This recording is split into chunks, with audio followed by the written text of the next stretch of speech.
মমতা ব্যানার্জি জিন্দাবাদ।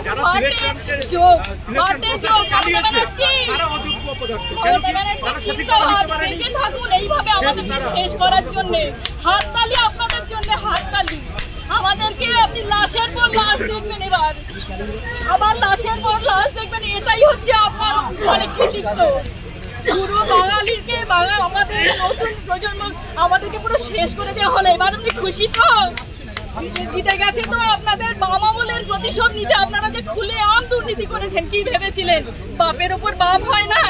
দেখে নিলেন তো এবার বাপের উপর বাপ হয়। আপনাদের অন্যায়ের জন্য আজকে আমাদেরকে বলির পাঠা হতে হলো, বলির পাঠা। কোথায় যাবো আমরা? অবশ্যই মমতা ব্যানার্জির ক্যাডারদের জন্য। তারা যদি টাকা না নিয়ে সামনের দিকে কি করে আসতো? এই প্রশ্নটা এত বছর 2012 সালেও 2012 সালের এসএসসিতেও দুর্নীতি হয়েছে, সেটা চাপা পড়ে গেছে। তারপরে এটা খুলে আমি জানি কোথায় কোথায় টাকা নেওয়া হয়েছে, কারা চাকরি পেয়েছে টাকা দিয়ে। কেন এগুলো কোথায়? যারা সরকার তারা যদি দুর্নীতির সাথে যুক্ত থাকে, আমাদের দোষ কোনটা? আমাদের যে আমরা অন্যায় করি,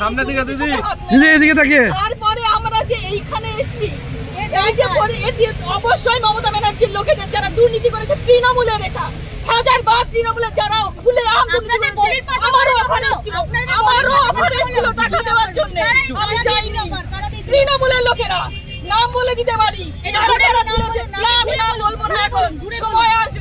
সময় আসবে সব মরণ কামড়। এতদিন কি আমরা সবাই চুপচাপ ছিলাম? এবারে মরণ কামড় দিয়েই তারপর মরবো। মরে তো যাবো, এছাড়া এইভাবে আমরা বাড়িতে তো আর ফিরতে পারবো না।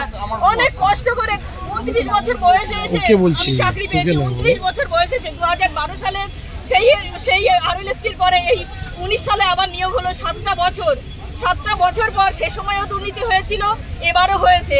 এত বছর পরে 29 বছর জীবনের শেষ সময় এসে আর আমরা কি দাঁড়াতে পারি? সারা বছর কি সারা জীবন কি মানুষ পড়াশোনা করতে পারে? এখন বলছে রি-এক্সামের কথা। আপনারাই বলুন তো, পারবেন তো মাধ্যমিক পরীক্ষা দিতে? পারবে তো? ওরা যারা কথা বলছে তারা মাধ্যমিক পরীক্ষা আবার বসতে রিঅ্যাপিয়ার করতে পারবে তো? বেতন ফেরত দেওয়ার কথা বলা হয়েছে।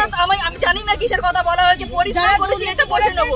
আরে বেতন ফেরত যারা দুর্নীতি করেছে, আমরা তো দুর্নীতি করিনি, আর বেতন ফেরতের প্রশ্নই ওঠে না। আমরা যা সার্ভিস দিয়েছি আমাদের স্কুলে, আমাদের স্টুডেন্টদের কাছ থেকে খবর নিন। খাতাও দেখেছেন, মাধ্যমিক উচ্চ মাধ্যমিকের খাতাও তো আপনারা দেখেন। আমার এখনো আনফরচুনেটলি বলুন, ফরচুনেটলি বলুন, আমার কাছে এখনো আসেনি খাতা, আমি এখনো পাইনি। বাট অনেকেই পেয়েছে, আমার সহকর্মী যারা ছিলেন তারা পেয়েছেন। এখন আমরা কি করব? আপনাদের কি মনে হয় আপনাদের এই যে এই জাজমেন্টটা হলো, আমাদের দোষটা কোথায় বলুন তো? এই যে এতদিন আমরা শুনছি যে নিরপরাধীর শাস্তি না হোক, আমাদের কোন দোষে শাস্তি দেওয়া হলো আমাদেরকে? বাছাই করতে পারেনি বলেই আপনাদের এই ফল ভুগতে হচ্ছে। বাছাই করবে কি করে? যে চুরি করলো তাকে যদি বলেন যে আপনি যে জিনিসগুলো চুরি করেছেন ফেরত দিন, আপনি দেবেন? যে চোর তাকেই বলছে বাছা হোক। সে সেগ্রিগেশন হয়েছে হয়নি, তার জন্য সিবিআই দিয়েছে, সিবিআই তার জন্য ডেটা দিয়েছে, মানা হলো না। আমরা কোথায় যাব এখন বলুন তো? আমাদের হয়ে বলার কে আছে? আদালত হাইকোর্টে আমাদের করে দিল, সুপ্রিম কোর্টেও সেম। আমরা তো বুঝতে পারছি যে আমরা যদি দোষ না করে আমরা শাস্তি পেয়ে থাকি, তাহলে এটা ডেফিনেটলি পলিটিক্স ছাড়া আর কিছু না। এই রাজ্যে অন্যায় হলো কি?